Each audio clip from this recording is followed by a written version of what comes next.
La femme se rend compte que les choses ne vont pas dans le bon sens. Ce jour-là, elle emmène à nouveau sa maîtresse, Marie, au soleil. Mais Marie, sans ouvrir les yeux.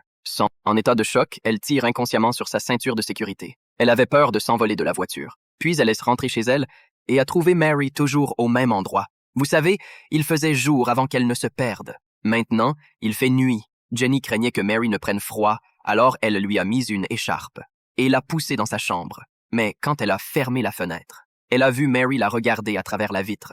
Puis elle s'est retournée et a vu Mary dormir les yeux fermés. Jenny a compris que Mary ne l'aimait pas. Jenny a compris que Mary ne l'aimait pas et qu'elle essayait de se débarrasser de la maison. Après tout, la dernière nounou a été mise à la porte elle aussi et l'a serrée dans ses bras. Jenny ne s'est pas dégonflée, mais elle a senti que ce type avait quelque chose en tête. Ce n'était pas une bonne idée. Après mûre réflexion, elle a décidé de quitter son travail et de partir. Mais Jack a essayé de la faire revenir. Jenny ne pouvait pas céder. Le soir même, Jenny a reniflé le parfum de Mary. Quand elle s'est réveillée, elle s'est retrouvée pressée par Jack sur le lit, avec un morceau de verre dans la main. Il est facile d'imaginer ce qu'il a dû lui faire. Après avoir soigné ses blessures, Jenny pensait encore à Mary. Elle s'est précipitée dans la chambre et a pincé la mâchoire de Mary, puis elle s'est évanouie. Quand elle a repris ses esprits, elle était de nouveau sous l'arbre.